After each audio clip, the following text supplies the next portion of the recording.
नमस्कार प्यारे विद्यार्थियों, मैं तपन सिसोदिया आप सभी का स्वागत करता हूं आपके अपने YouTube चैनल DTS एजुकेशन पर। आज हम फिर लेकर आए हैं योगा एंड मेडिटेशन, जो कि मध्य प्रदेश के समस्त नियमित और प्राइवेट स्नातक प्रथम वर्ष के विद्यार्थियों के लिए अनिवार्य विषय है। और यहाँ पूरा पेपर जो होगा MCQ टाइप पर होगा, यानी कि आपको OMR शीट पर प्रश्नों के उत्तर अंकित करना होंगे, सही विकल्प का चयन करना होगा। इसलिए हम आपको इस वीडियो के माध्यम से तैयारियां करवा रहे हैं कि किस तरह के प्रश्न परीक्षा के दौरान पूछे जा सकते हैं। इसलिए पूरे वीडियो पर बने रहिएगा और ध्यान से हर एक प्रश्न को सुनने का प्रयास कीजिएगा, ताकि परीक्षा में आप अच्छे अंक ला सकें। चलिए प्रश्न की शुरुआत करते हैं हम। प्रश्न क्रमांक 31 थर्ड सीरीज का चौथा पार्ट है। मंत्र शब्द का अर्थ है, विकल्प दिए हुए हैं, मनन, विज्ञान, ज्ञान या फिर उपरोक्त सभी।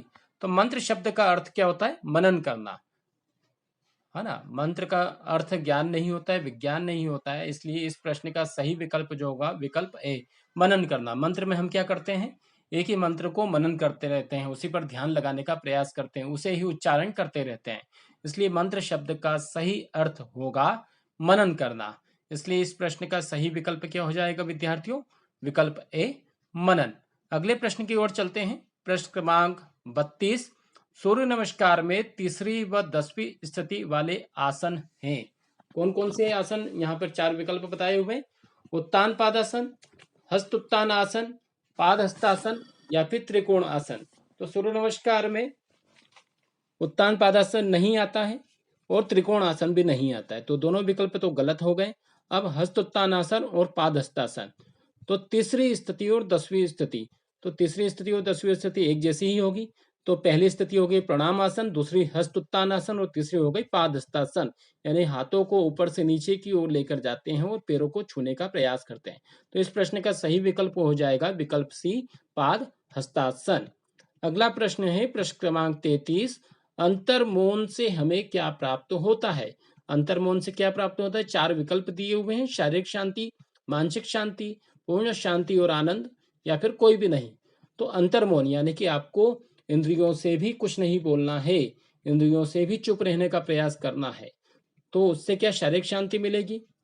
बिल्कुल, मौन करते हैं तो शारीरिक शांति मिलती है, मानसिक शांति मिलती है, लेकिन इनसे कहीं अधिक अगर दोनों शांति मिल गई तो हमें पूर्ण शांति और आनंद प्राप्त होता है। इसलिए इस प्रश्न का सही विकल्प जो होगा, सही उत्तर होगा, वो होगा विकल्प सी, यानी कि पूर्ण शांति और आनंद हमें अंतर्मौन से प्राप्त होता है।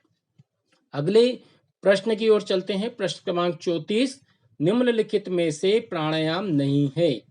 सूर्यभेदन, भ्रामरी, शीतली या फिर कपालभाति।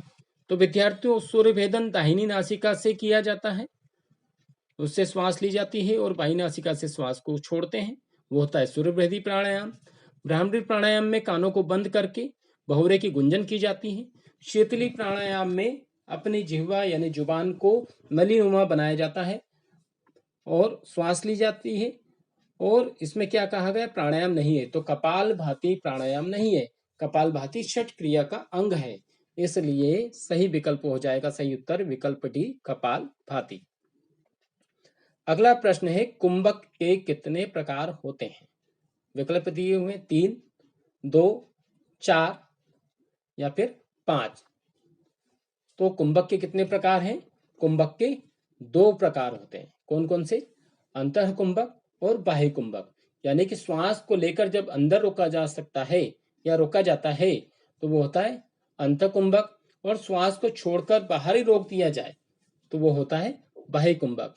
इसलिए कुंभक के कितने प्रकार होते हैं? कुंभक के 2 प्रकार होते हैं। तो सही विकल्प, सही उत्तर जो होगा विकल्प बी, 2। अगर विद्यार्थियों आपने अभी तक सब्सक्राइब नहीं किया है चैनल को तो जरूर कर लें। अगला प्रश्न है प्रश्न क्रमांक 36, विपश्यना ध्यान विधि संबंधित है बौद्ध परंपरा से, वैदिक परंपरा से, जैन परंपरा से या नाथ परंपरा से। तो विपश्यना ध्यान विधि क्या है? ये एक जगह पर हमें मौन बैठना है और मौन रहते हुए कुछ नहीं बोलना है और केवल अपनी श्वासों पर ध्यान लगाएं, अपने शरीर पर ध्यान लगाएं, स्थिर हो जाएं। तो वो विपश्यना ध्यान विधि बौद्ध परंपरा से है।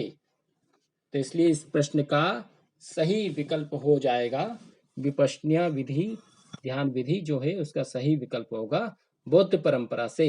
विपश्यना ध्यान विधि बौद्ध परंपरा से ली गई है या उससे जानी जाती है। अगला प्रश्न है प्रश्न क्रमांक 37, कुंजल क्रिया से सफाई होती है। 4 विकल्प दिए हुए हैं, यकृत की, गुर्दे की, आमाशय की या फिर उपरोक्त सभी।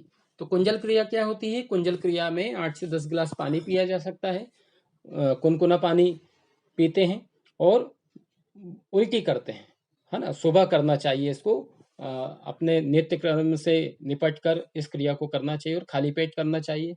तो वो होती है कुंजल क्रिया। इससे क्या होता है, हमारे स्टोमच, जो भी स्टोमच की बीमारी है वो ठीक होती है और पेट की सफाई होती है। इसलिए इस प्रश्न का सही विकल्प क्या हो जाएगा? सही उत्तर आमाशय की। ना तो यकृत की होती है, गुर्दों की भी नहीं होती है, इसलिए इस क्रिया से किसकी सफाई होती है? आमाशय की। प्रश्न क्रमांक 38, प्रणव ध्यान होता है संपूर्ण शक्तियों का ध्यान, मोक्ष दिलाने वाला, जन्म मरण से मुक्ति वाला और उपरोक्त सभी।